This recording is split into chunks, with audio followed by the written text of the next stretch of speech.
Bagaimana hukumnya pejabat yang selalu menang sendiri dan selalu menyalahkan anak buahnya? Ini bukan pertanyaan, ini balas dendam. Ini sakit hati dia. Kemana caranya biar supaya Ustaz Somad menghantam pemimpin dunia? Buat lu pertanyaan. Itu pula masalahnya. Dia bertanya sama Ustaz yang paham pula kan. Nabi berkirim surat kepada Raja Romawi, namanya Heraklius, Herkal. Apa kata Nabi? Aslim taslam. Kalau kau masuk Islam, kau selamat. Falaka ajrani, kau dapat 2 pahala. Kalau engkau baik, rakyatmu semuanya selamat dan kau dapat 2 pahala. Itulah enaknya jadi pemimpin.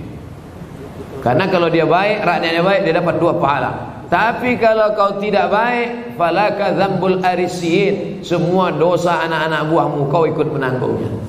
Oleh sebab itu maka yang paling pertama dapat naungan di akhirat nanti, sab'atun yuzilluhumullah, 7 golongan dapat naungan Allah. Saat itu naungan tak ada, panas terik, tak ada atap. Di antara yang dapat naungan yang pertama bukan ustaz, yang pertama bukan ulama, yang pertama al-imamul adil, pemimpin yang adil. Tapi negara kita negara demokrasi. Kalau ada pemimpin-pemimpin kita yang zalim, yang menyalahkan orang, kita bisa lapor ke atas. Ada laporan bapak-bapak pegawai kepala dinas, lapor ke Pak Wali Kota. Pak Wali Kota ada laporan ke atas, ada atasan, ada BPK, ada Inspektorat Jenderal, ada macam bapak-bapak polisi, tentara, lapor ke Propam. Ada atasan yang bisa kita laporkan. Kalau takut, kirim surat kaleng. Jangan fitnah. In ja'akum fasiqun binaba'in, kalau datang orang bawa berita palsu, fatabayyanu, klarifikasi. Nah, salah tak selesai dengan ditulis di wall Facebook, tapi harus diselesaikan. Wa amruhum syura bainahum, diselesaikan dengan musyawarah. Apa mazhab apabila setelah salam membuka tangan kanan, terus apa hukumnya? Assalamualaikum warahmatullah. Assalamualaikum warahmatullah. Saya kalau menjelaskan fikih biasanya begini menurut mazhab paling tua Hanafi, mazhab nomor 2 Maliki, mazhab nomor 3 Syafi'i, mazhab nomor 4 Hambali. Tentang bismillah. Bismillahirrahmanirrahim. Alhamdulillahi rabbil alamin. Mazhab Syafi'i. Alhamdulillahi rabbil alamin. Ar-Rahmanir-Rahim. Hanafi dan Hambali. Bismillahnya sir. Gak pakai bismillah sama sekali. Allahu Akbar. Alhamdulillahi rabbil alamin. Maliki. Hanafi, Hambali gak pakai bismillah jahar, sir. Syafi'i bismillah jahar. Maliki gak pakai bismillah sama sekali. Tapi ada imam kami Pak Ustadz langsung qul huwallahu ahad. Itu namanya imam grogi. Lupa dia baca Al-Fatihah. Sami Allahu liman hamidah. Allahumma hdina fi man hadait. Syafi'i. Imam kami enggak baca kunut Pak Ustaz. Hanafi dan Hambali enggak pakai kunut. Syafi'i berkunut. Tapi kemarin Pak Ustaz ada katanya imam kunutnya enggak bunyi dan kunutnya sebelum rukuk. Maliki kunutnya sebelum rukuk. Walam yakul lahu kufuwan ahad. Allahu Akbar. Maliki. Hanafi, Hambali enggak pakai kunut. Syafi'i berkunut setelah rukuk, i'tidal. Maliki berkunut sebelum rukuk, enggak berbunyi. Jadi begitu saya selalu menjelaskan. Dulu kelahi masalah kunut enggak kunut nih kelahi. Alhamdulillah Pak Ustaz, di tempat kami sekarang udah enggak kelahi lagi. Kenapa? Karena enggak sama sholat subuh. tentang masalah meletakkan tangan. Nggak ada tiang mic-nya, nggak bisa saya kasih contoh. Tentang masalah salam. Assalamualaikum warahmatullah. Assalamualaikum warahmatullah. Tangan yang buka mazhab apa Pak Ustaz? Sampai sekarang saya nggak tahu. Memang betul saya nggak tahu. Mungkin kurang bacaan saya. Nah, itu. Tanya nanti sama Ustaz yang tahu. Mungkin ada kitab yang dia baca. Udah saya cari-cari nggak jumpa. Mazhab apa? Wallahu a'lam. Mungkin mazhab buka tutup. Saya sudah menikah dan sekarang sudah berpisah. Ternyata saya dibohongi selama perkenalan sampai yang ternyata dia adalah seorang gay. Gay itu LGBT. Gay itu kalau nampak anak gadis cuek aja dia. Tapi kalau nampak anak lajang meniti air liurnya. Itu gay.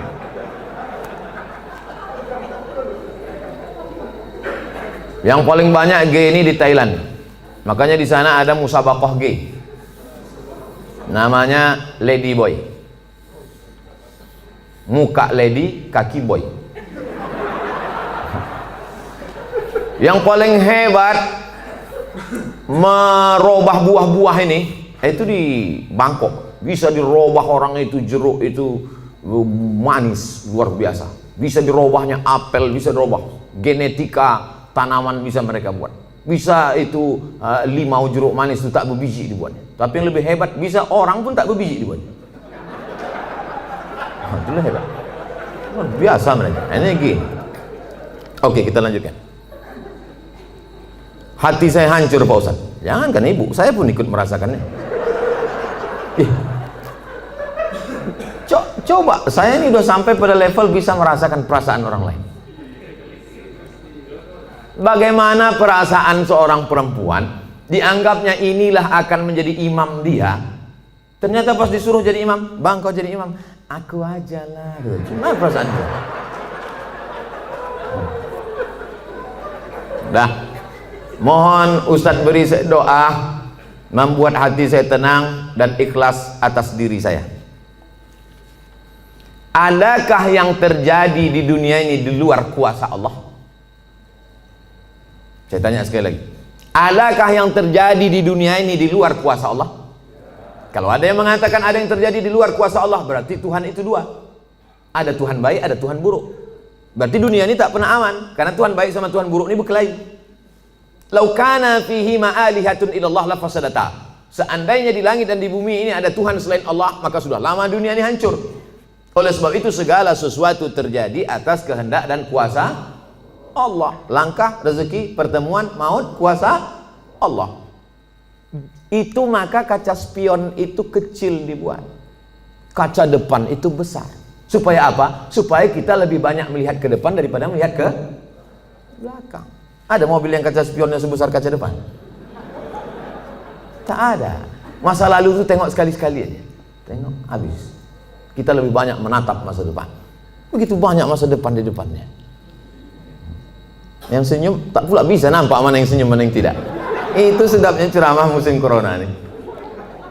Oleh sebab itu Bapak Ibu yang dimuliakan Allah Subhanahu wa taala, yakinkan bahwa ini adalah sudah selesai, tatap masa depan, maka kita berharap, tidak ada tempat berharap kecuali kepada Allah. Kalau kita emosi, marah-marah, ngamuk-ngamuk, itu meledak-ledak. Marah itu apa definisi marah? Definisi marah itu adalah darah dalam jantung yang mendidih, menggelegak ke atas, mengamuk, mata memerah, bawaan emosi. Tapi kalau dia ditahan, kita tidak marah, muncul sedih. Kalau diluapkan, marah. Kalau tak dilepaskan, sedih. Maka tidak ada yang bisa menghilangkan marah dan sedih kecuali ridha menerima takdir ketetapan Allah Subhanahu wa taala. Itu bagian dari takdir Allah. Karena ibu kan sudah usaha dulu, sudah kenal dengan baik. Ditengok badannya gagah, berotot, kumis melintang. Kan belakangan baru tahu dia melambai. Artinya sudah usaha.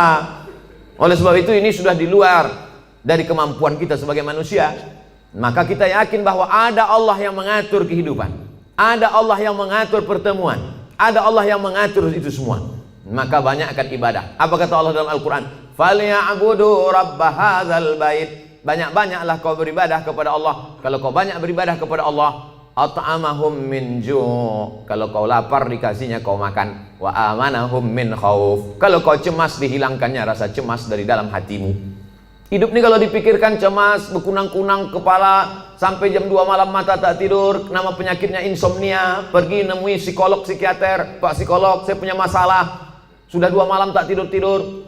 Psikolog tuh ngangguk-ngangguk aja, psikiater tuh ngangguk-ngangguk aja, diambilnya kertas resep dikasihnya. Ini makan sebelum makan, ini makan setelah makan, ini makan setengah makan, ini makan 3 kali, ini makan 2 kali. Nengok itu bertambah bulan kepala kita. Kalau hidup ini cuma untuk tidur aja, dikasihnya pil tidur. Begitu kita makan, hilang. Begitu dosisnya habis, kumat lagi. Tidak ada cara kecuali banyak beribadah kepada Allah. Idza sa'alta fas'alillah, minta tolong kepada Allah. Tapi ke Makkah nggak bisa Pak Ustaz. Saya mau berdoa di samping Ka'bah nggak bisa Pak Ustaz. Aqrabu ma yakunul 'abdu min rabbih wa huwa sajid. Orang paling dekat dengan Allah ketika sedang bersujud. Allahu Akbar. Saat sujud itulah mengadu kepada Allah. Jangan adu ke kawan. Ngadu ke kawan habis ditumpahkan, besok jadi lawan dibukakannya di medsos. Selesai, tamat riwayat. Mengadu kepada Allah Subhanahu wa taala, meneteskan air mata. Tak ada tempatku mengadu kecuali Engkau ya Allah, tak ada tempatku minta kecuali Engkau ya Allah. Tolong aku ya Allah, hasbunallah wa ni'mal wakil, ni'mal maula wa ni'man nasir. Sulitkah bagi Allah mengatur kehidupan kita? Innama amruhu iza arada syai'an ayakula lahu kun. Mudah bagi Allah. Lalu kenapa dibuatnya hidup kita ini sulit? Dia ingin melihat kita merintih di tengah malam bermunajat melelehkan air mata. Itu yang diinginkan Allah dari hambanya yang dia sukai.